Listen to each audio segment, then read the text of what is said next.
Olá pessoal, aqui é a professora Deliane Gomes e hoje nós vamos falar sobre a anemia infecciosa equina. A anemia infecciosa equina, ela apresenta vários sinônimos, entre eles febre dos pântanos, porque ela tem uma ocorrência bastante comum nos pântanos, swamp fever, que seria então a versão em inglês, malária equina, e eu detesto esse nome, vou dizer por quê. Porque malária, pessoal, eu associo a plasmódio. E essa doença não é causada por um plasmódio, nem é causada por um protozoário, é causada por um vírus. Então, assim, embora em alguns lugares ela seja chamada de malária equina, eu não gosto de utilizar esse nome porque faz uma alusão a um falso agente causador, tá?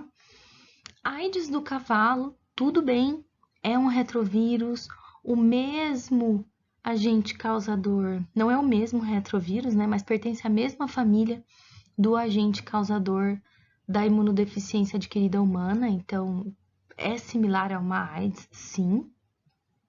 Mal do cochilo ou cochilão, porque os animais acabam ficando sonolentos aí, letárgicos em virtude da anemia. No Brasil, a anemia infecciosa, ela é uma doença bastante endêmica, tá? É uma das nossas principais doenças infectocontagiosas de equinos. E para piorar a situação, não existe tratamento e não existe vacina eficaz contra essa doença. Então, os animais que são positivos, já adianto que eles precisarão ser eutanasiados. Então, o resultado disso é que ela é um grande problema para os proprietários, né, de animais, de equinos, né, em especial, tanto aqueles que são criadores, melhoradores de raça, quanto aqueles que utilizam os animais para o trabalho, né, porque, como vocês podem ver, esses animais vão apresentar sintomas. E ainda, uma vez que o animal esteja positivo, que ele seja positivo, ele fica impedido de se deslocar. Bom, pessoal, o vírus da anemia infecciosa equina, ele é um vírus pertencente à família Retroviridae, a mesma família a qual pertence o HIV, a mesma família a qual pertence os vírus causadores da FIV e da felve nos gatos. Bom, então são todos da mesma família, né? São vírus aí com capacidade de se integrar ao DNA do hospedeiro. Então, esses hospedeiros nunca vão apresentar cura. Ele é um vírus envelopado, um vírus de RNA envelopado. E como eu mencionei para vocês, uma vez que esse indivíduo está infectado, esse vírus tem a habilidade de se integrar ao DNA do hospedeiro, então o hospedeiro jamais vai apresentar cura. Bom, pessoal, em relação à cadeia epidemiológica da anemia infecciosa equina, as fontes de infecção para esse vírus são os próprios animais infectados, tanto aqueles animais que estão doentes, quanto aqueles animais que ainda estão em fase de portador. Bom, esse vírus ele é eliminado pela grande maioria das secreções e das excreções corporais, então saliva, urina, sêmen, o leite, em particular o colostro, as fezes, o suor, as lágrimas, todas essas secreções veiculam o vírus, só que elas não são vias muito importantes. Eventualmente, pode acontecer, então, transmissão dessa doença por essas vias, mas a via mais importante de eliminação do vírus é o sangue, sangue dos animais infectados. Existem diversas formas de transmissão. Então, a doença pode ser transmitida por contato direto, quando, por exemplo, ocorre aí a monta natural entre esses animais. Por contato direto, né, que é a principal forma de transmissão, a gente tem inúmeras formas. Então, pode ser transmitida através de vetores. Quando um inseto pica um animal infectado, né, por exemplo, uma mutuca, uma mosca dos estábulos, e em seguida pica um animal sadio, ele transmite esse vírus para o animal que está sadio. A gente tem também ainda considerado como forma indireta os fômites, né? Então, qualquer material que tenha sido contaminado com sangue e que vá causar uma lesão no outro animal sadio. Então, por exemplo, uma agulha, instrumento cirúrgico que não tenha sido esterilizado, grosa dentária durante aí um tratamento dentário, uma redução de pontas dentárias, sonda esofágica não esterilizada, todos os instrumentos utilizados na hora de aparar o casco, então uma rineta, né, que tem aí entrado em contato com sangue e vem causar lesão no outro animal, arreios, esporas, enfim, qualquer material, qualquer instrumento, utensílio que entre em contato com o sangue de um animal e vá entrar em contato com uma ferida ou causar uma ferida em um outro animal sadio. Bom, então, as principais portas de entrada são as mucosas, né? E a pele intacta ou ferida. Pele intacta, eu me refiro quando, por exemplo, o inseto, né, vem e pica, um inseto que esteja albergando esse vírus, ele vem e pica o animal, então ele causa uma lesão na pele intacta. A mucosa, as mucosas, elas podem estar intactas, mas a pele, né, ela precisa de uma ferida. Se ela estiver intacta, é necessário causar uma ferida nesse animal. E as espécies suscetíveis são quem? São os equídeos de modo geral. Então, cavalos, né, seus cruzamentos, os jumentos, as zebras e assim por diante.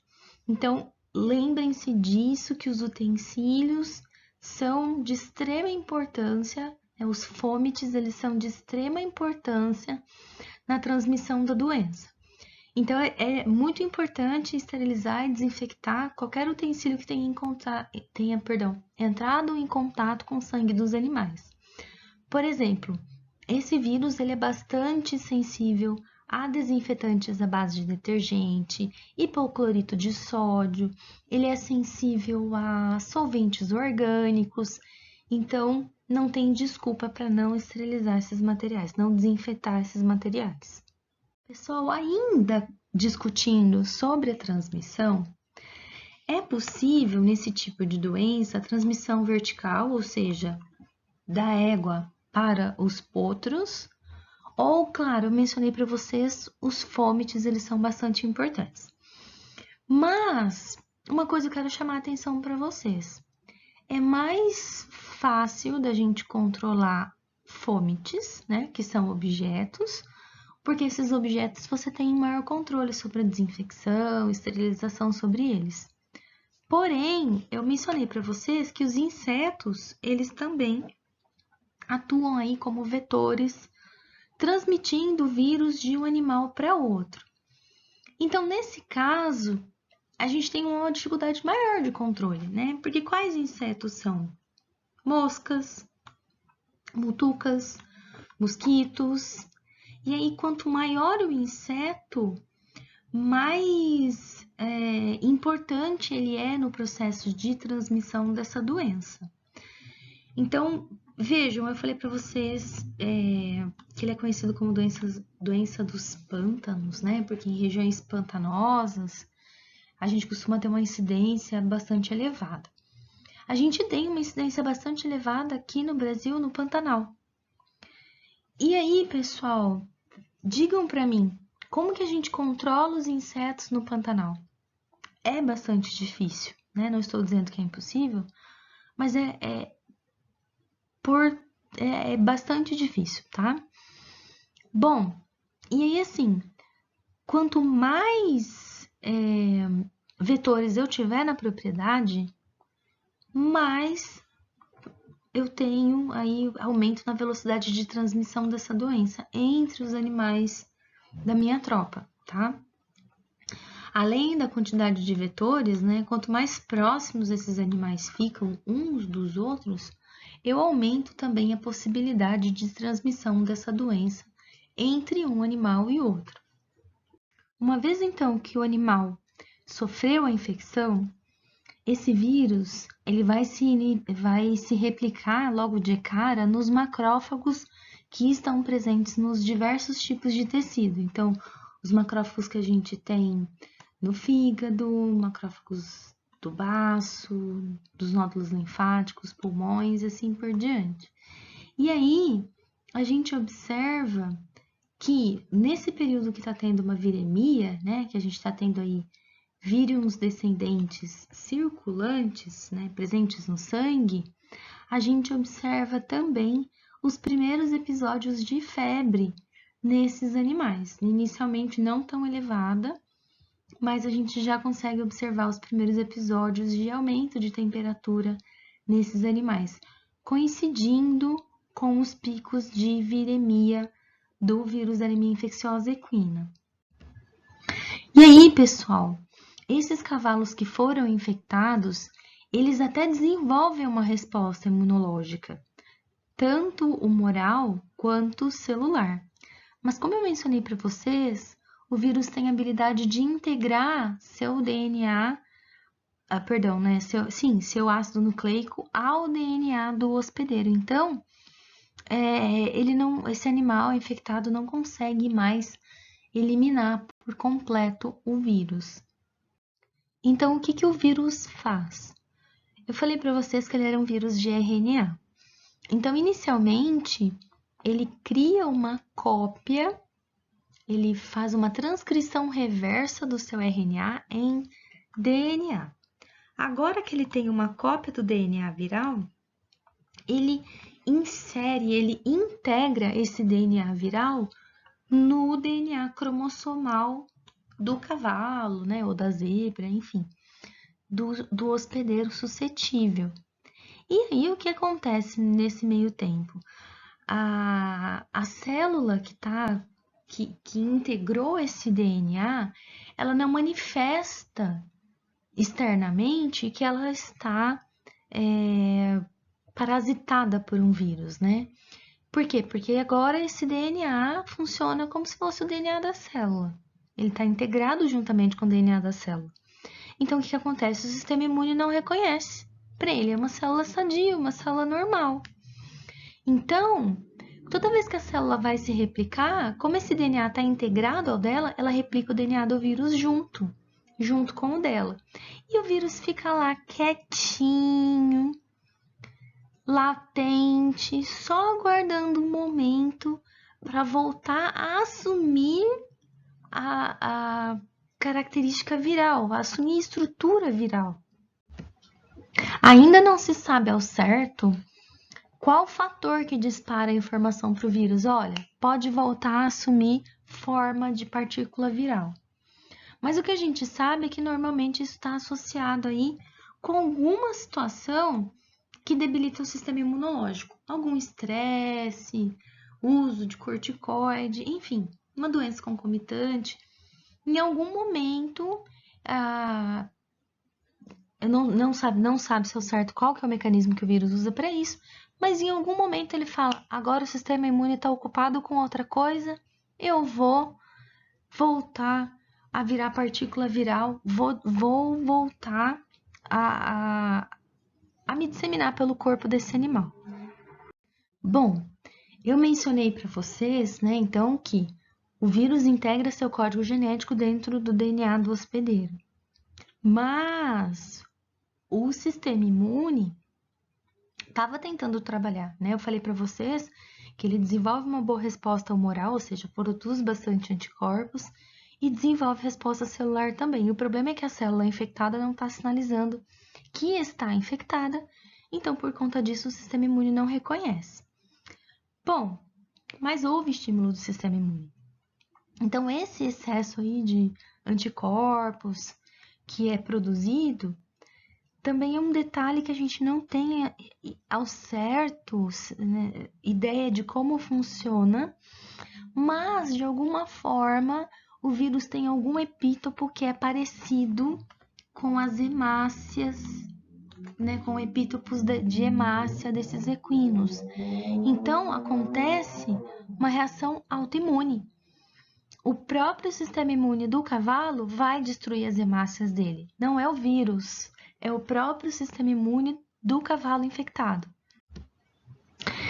E, além de destruir as hemácias, também começa a acontecer deposição de imunocomplexo em diversos lugares, e isso leva a glomerulonefrite, hepatite e linfadenopatia, né, por conta aí dessa deposição de imunocomplexos. Então, vejam, não é a ação direta do vírus, mas de forma indireta, ele estimula o sistema imune a causar lesão em diversos sistemas, em diversos órgãos desse animal.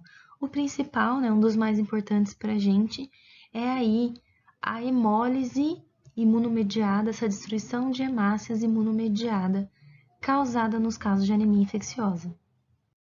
De sintomatologia, o que a gente observa? Na forma aguda, a gente observa a febre nesses animais, né, que eu mencionei para vocês, que costuma vir acompanhada da viremia. Essa falta de apetite, né, a anorexia nesses animais, ele para de se alimentar, nesse momento ela pode estar até associada à própria síndrome febre, né, por conta aí da febre que esse animal apresenta, ele perde o apetite. Na forma crônica, a gente observa então uma gama de sinais um pouco maior. Esse animal, ele acaba apresentando uma perda de peso, tá? O animal chega a desenvolver caquexia, ele pode apresentar edema, e isso está associado muitas vezes à presença da anemia. E vejam que não é só anemia, tá? Ele tem redução de leucócitos, leucopenia, e tem redução de trombócitos também, né? De plaquetas. Isso vai refletir nesse animal, né, a trombocitopenia, através de hemorragias que esse animal vem a apresentar.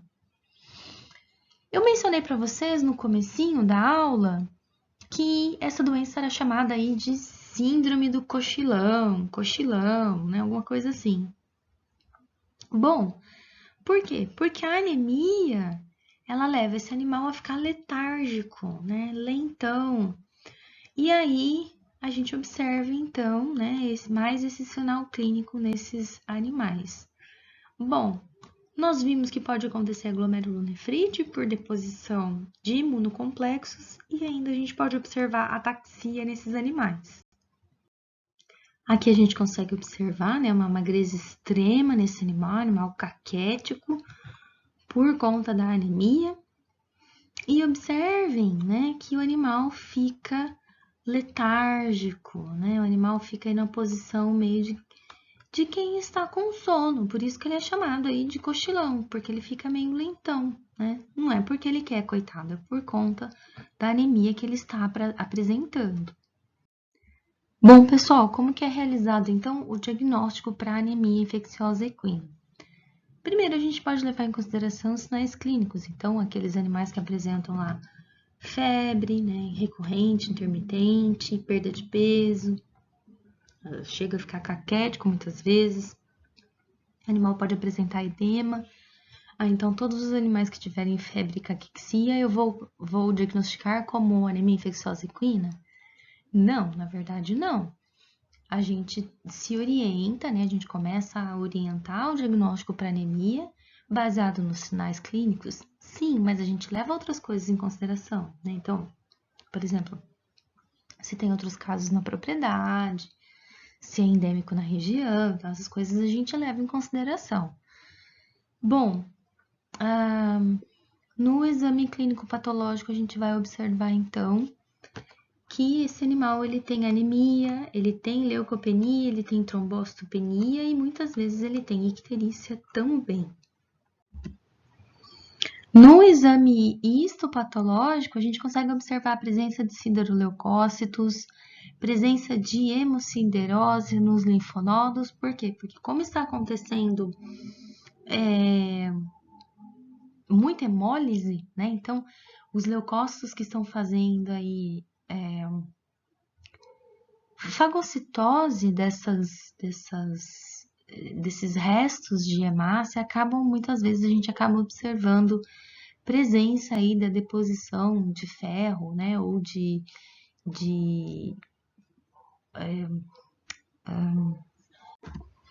metabólitos do grupo M, então a gente observa, então, né, essa presença da hemosiderose. A gente consegue observar também que em alguns casos a gente tem hiperplasia do sistema retículo endotelial por conta da presença do vírus. Bom, na necrópsia a gente consegue observar esplenomegalia e eventualmente, né, na verdade frequentemente, glomerulonefrite. Confirmatório para anemia infecciosa equina é a imunodifusão em gel de Agar, também conhecida como teste de Coggins. É um exame que, assim, para que seja feito o transporte de um animal, ele tem que apresentar o exame da anemia infecciosa equina, e esse exame ele é válido apenas por 60 dias. Não apenas para transporte, né, para outros eventos também, mas a gente costuma lembrar do transporte porque é proibido o transporte interestadual de animais que não sejam negativos para anemia infecciosa equina. A coleta, ela precisa ser feita por um médico veterinário, inscrito no conselho, né? E esse veterinário, ele tem que se certificar de que a coleta foi realizada utilizando uma seringa descartável e ainda ele tem que lembrar de preencher um formulário. Esse formulário, ele é entregue por um laboratório oficial, né? Um laboratório credenciado, melhor dizendo. E aí ele tem que ter uma descrição bem completa desse animal, da propriedade onde o animal está localizado, porque esse exame não pode ser utilizado de forma não idônea, né? Então ele tem que descrever corretamente o animal e a propriedade para ter certeza que nenhum proprietário vai utilizar de má fé e tentar trocar aí o resultado de dois animais diferentes, os exames de dois animais diferentes. Bom, pessoal, e aí, assim, é tão sério que toda a responsabilidade pela fidedignidade dessas informações que estão na requisição é do veterinário requisitante. A requisição, ela precisa ser preenchida em 3 vias. As 3 vias precisam estar assinadas e carimbadas. E o sangue, ele não pode estar hemolizado, tá? O soro não pode estar hemolizado. E ele tem que ser enviado em caixas com gelo para o laboratório. Bom, o diagnóstico diferencial da anemia infecciosa equina é realizado, então, com a arterite viral equina e também com a babesiose, que também pode causar aquela letargia e a anemia nesses equinos acometidos. Então, o que a gente pode fazer para prevenir a anemia infecciosa em uma propriedade? A gente pode cuidar das condições sanitárias dessa propriedade para reduzir aí o crescimento, né, a proliferação desses insetos que são transmissores da anemia infecciosa equina. Drenar os pastos alagados, mas o que o pasto tem a ver com a anemia, minha gente? Tem tudo a ver, porque onde eu tenho acúmulo de água, né, eu tenho umidade, facilita a proliferação de insetos. Então, o ideal é que eu drene pastos que ficam alagando, né?